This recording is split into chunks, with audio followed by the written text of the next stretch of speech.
preachers across 5 states. These black Hebrew radicals are accused of distributing unlicensed scripture and the gospel.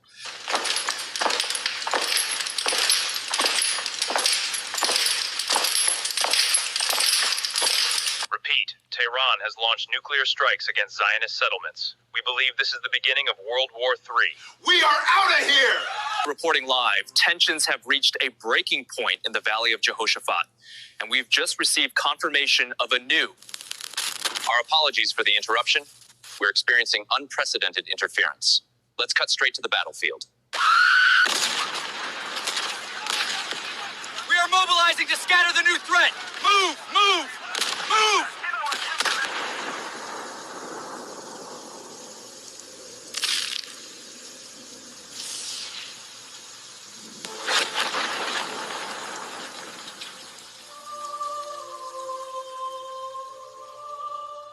Command! He has made landfall. Repeat, he has made landfall. Go. Retrieve my sheep. Focus on the threat at hand. Focus all your attention on the Christ.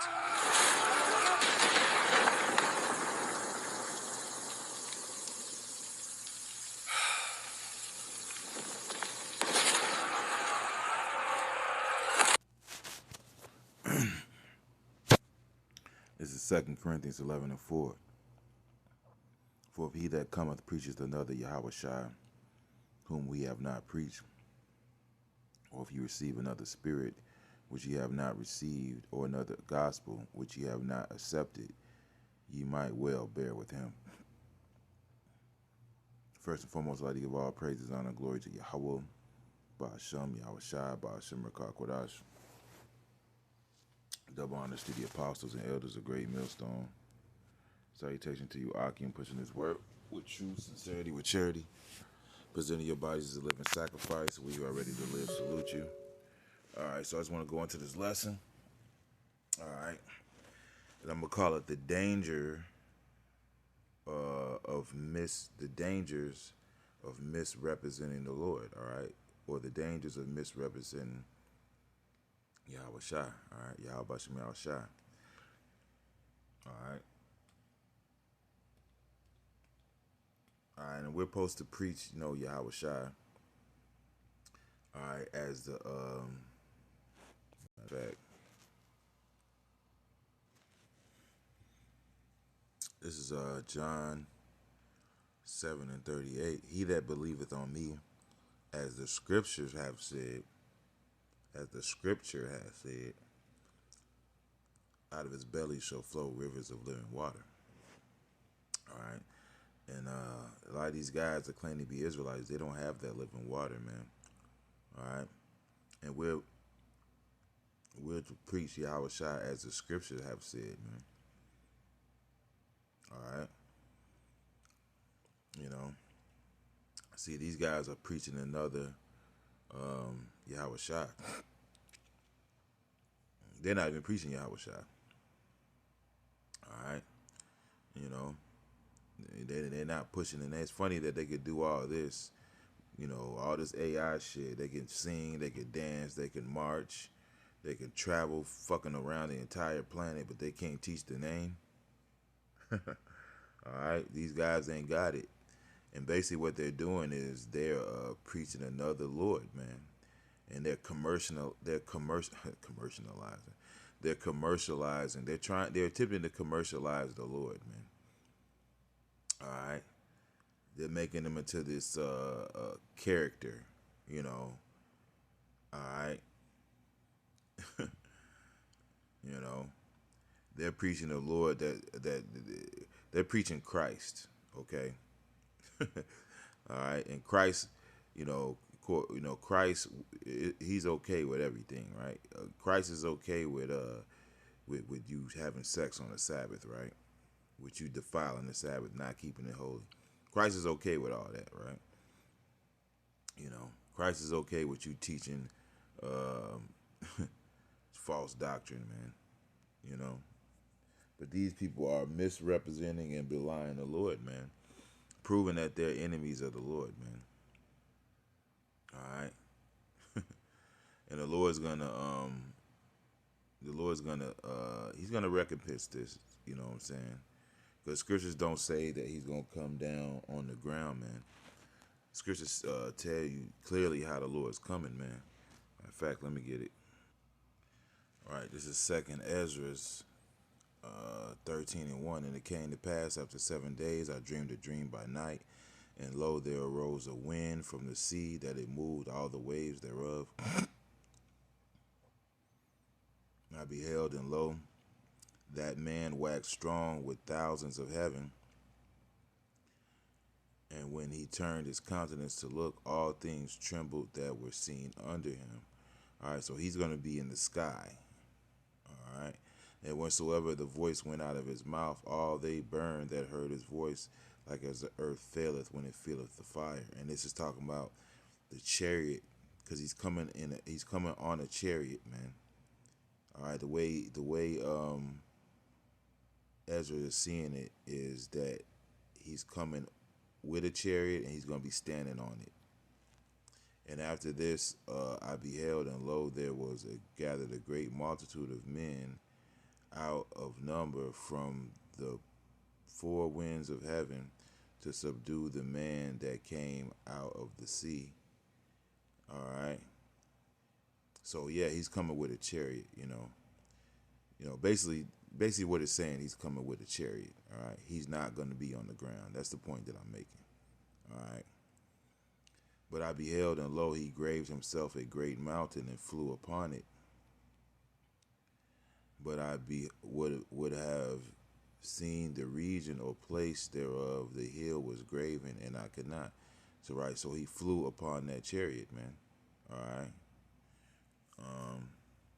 And after this I beheld, and lo, all they which were great gathered together to subdue him were so afraid, and yet durst fight.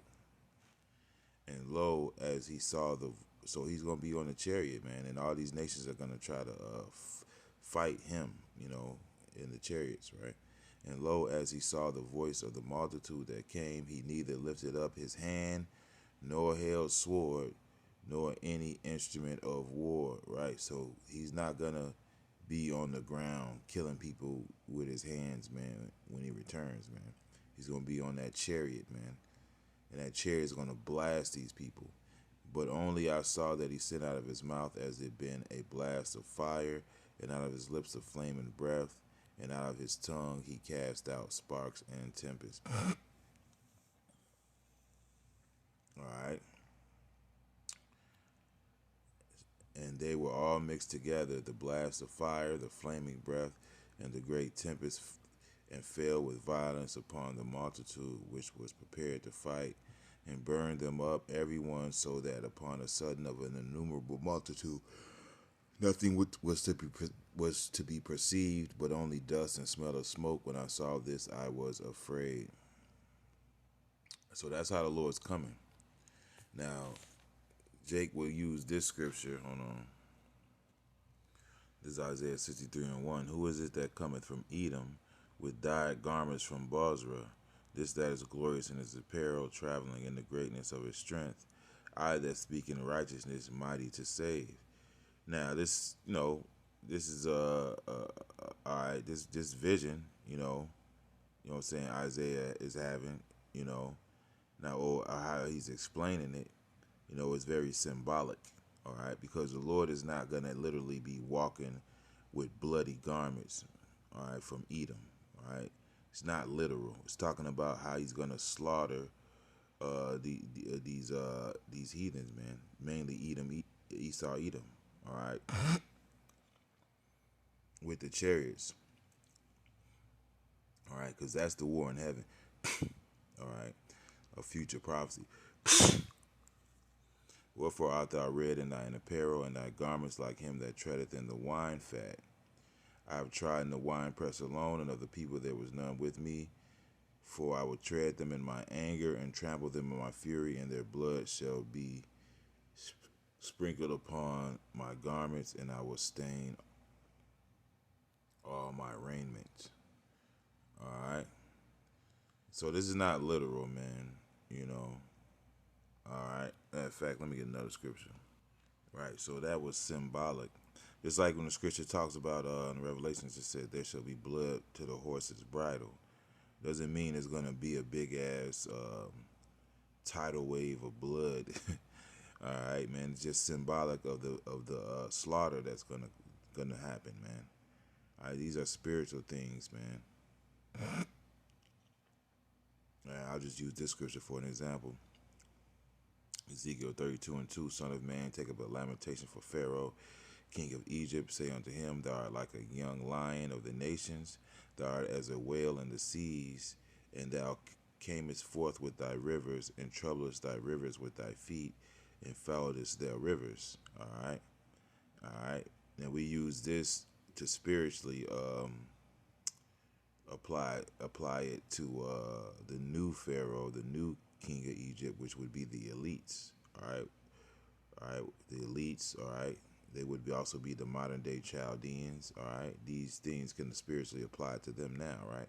Thus saith Yahweh power, I will therefore spread my net over thee with a company of many people, and they shall bring thee up in my net. Then will I leave thee upon the land, I will cast thee forth upon the open field, and will cause all the fowls of heaven to remain upon thee, and will fill the beasts of the whole earth with thee, and will lay thy flesh upon the mountains, and will fill the valleys with thy heights. All right, does that mean there's going to be a bunch of mountains with a bunch of dead bodies on it? No, it's not talking about that, man. All right. All right, he's gonna just take a whole bunch of dead bodies and drop them on a mountain. All right, okay. Those mountains represent governments, man. All right, the Lord's gonna crush these armies, man. It's gonna be what Scripture says: the slain of the Lord shall be many. I will also water with thy blood the land wherein thou swimmest, even to the mountains, and the rivers shall be full of thee. All right. Does that mean he's gonna literally take a hose and spray the earth with these people's blood? No, this is just symbolic of the slaughter that's gonna happen, man. I just quoted the slain of the Lord shall be many. You know, just using that for an example, man. All right, you know, watering the world with that blade. It made me think about the scene in War of the Worlds. You know, there was a scene when the aliens tripods were spraying the ground with the people's blood, you know. And I personally believe that's where they got that scene from, what I'm reading right now. All right. But the Lord's not finna do he's not gonna literally do that. Literally just spray your blood everywhere, you know what I'm saying? But it is gonna be a great slaughter. As the scripture, the Lord said, I have a slaughter in Idumea, man. All right. So we gotta really be. You gotta really be in the spirit of what's being said here. You know what I'm saying? That way we don't end up misrepresenting the Lord, man, or misinterpreting what's being said here, because we have a great condemnation if we do that. All right. Especially if we're trying to market Yahawashi, commercialize Yahawashi. All right. Which is what these guys are doing, man. All right, we got to give the true sense of what the Lord's coming to do. The Lord's not coming down here, you know, to literal, because as the scripture says, I come not to bring peace but a sword. Doesn't mean he's finna just come down here and start literally swinging a sword at people. All right, he's gonna destroy this place. Matter of fact, right, this is 2 Thessalonians 2:8. And then shall that wicked be revealed, whom Yahweh shall consume with the spirit of his mouth, and shall destroy with the brightness of his coming. All right, so he's going to destroy with the brightness of his coming, man. That's going to be the nuclear missiles. That's going to be the fire from the chariots, man. All right. So that's how he's going to destroy Babylon the Great. That's how this place is going to be a lake of fire. All right, he's going to put this place down. All right. The Lord's not going to have to do much work, man. The Lord's not coming here to get dirty. any of that. He's going to have his, matter of fact, let me see, Jeremiah 16 and 16.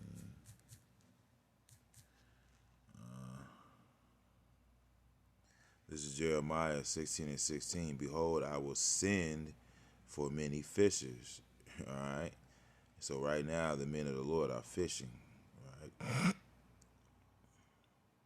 Saith Yahweh, and they shall fish them. After will I send for many hunters, and they shall hunt them from every mountain and from every hill and out of the holes of the rocks. So the Lord's going to send his men to gather up the heathen, man. All right, out of these bunkers, out of the, you know what I'm saying, these underwater retreats, all right, space stations, anywhere hell else ever they're hiding at, man. The scriptures talk about how they're gonna say to the rocks, "Fall on us, man, and hide us from the Lamb, man."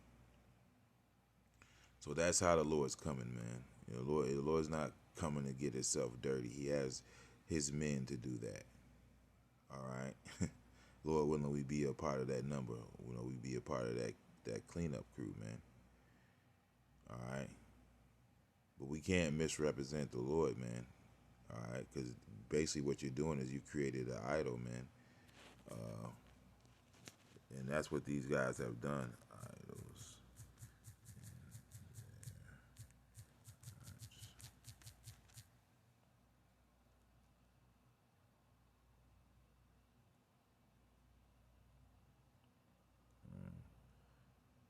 Right, this is Ezekiel 14 and 3. Son of man, these men have set their idols in their heart. Right, Christ is an idol, man. All right, you know, even though you make them black and you make them look like Yahawashi, that's still an idol. Because he's not coming to do the shit you're saying he's coming to do. Number one, his name ain't Christ. Number two, he ain't coming to do the shit you see. You're totally misrepresenting the Lord, man. Like literally. And really what you're doing, like I said, is you're creating an idol. That is an idol. Son of man, these men have set up their idols in their heart and put the stumbling block of their iniquity before their face. Should I be inquired of all by them? Right. The Lord saying, should I be inquired at all by them? All right. Therefore speak unto them and say unto them, thus saith Yahweh power, every man of the house of Israel that setteth up idols in his heart and putteth the stumbling block of his iniquity before his face, and cometh to the prophet, I, the Lord, will answer him that cometh according to the multitude of his idols. So the Lord's he's gonna answer that, man. All right, because you belied the Lord, man, and you created this idol. All right, that's gonna accept you, you know, pretty much doing whatever the hell you want, man. Being a goddamn hypocrite, man. You know, these main guys that claim the law, but deny the name of the Lord. They're having sex on the Sabbath. All right. They're totally breaking the law, man. There's all kind of madness going on with them. Their women are out of order. All right. and overall, they just don't got the spirit, man. All right. They don't know prophecy. The scripture says the spirit of Yahawashi HaMashiach is the spirit of prophecy, man. And they don't have that, man. What they have is gimmicks and a whole lot of money, man. All right? And the Lord's not dealing with none of that, man. You know? And the Lord's going to destroy those that have set up those idols in his heart and have misrepresented him. Matter of fact, let me get one more scripture. I'll probably end it on this note. All right, this is Wisdom of Solomon, 14. 14, yeah. Wisdom of Solomon 14 and 21. It's talking about idols, right? And this was an occasion to deceive the world, right? Through idolatry. which is what these guys are guilty of. For men serving either calamity or tyranny did ascribe unto stones and stocks the incommunicable name. So you even had men putting the name of the Lord on idols, man. All right. And it's kind of what these guys are doing, even though they're not using the name, but they're using the image of Yahawashi and ascribing it to their idol, man. An idol that accepts them doing all manner of wickedness, man. All right. And they're basically changing up the story of what the Lord has proposed to do to this place, man. The Lord's not coming how you guys are portraying him, man. You know, and he ain't gonna be the name of Christ is not what he's coming to exalt. He's coming to exalt the names of Yahweh, Yahweh, Yahawashi, man. Those names will be exalted in this earth, not Christ, man. All right. You know, Christ is an idol, man. And the Lord's going to, as the scripture says, there's going to be a visitation on all idols, man. On the idols shall be a visitation. So if you have an idol in your heart, see, an idol isn't just something you could put up on a mantle or on a wall. All right. An idol is something that you could set up on the mantle of your heart, on the mantle of your mind, so to speak. So if the Lord's coming to visit and destroy all these idols, man, and you have one in your mind and your heart, that means he's going to destroy your ass, man. All right? You know? So this is a very dangerous thing. It's very disrespectful. All right? You know, to see these niggers, man, attempt to commercialize the Lord in this way, man. All right, that's why the Lord's going to judge you guys so harshly, man. You know. But yeah, that's pretty much what I got. Hope this was edifying. Shalom, Kwame Yasharal, and the Baba Ball.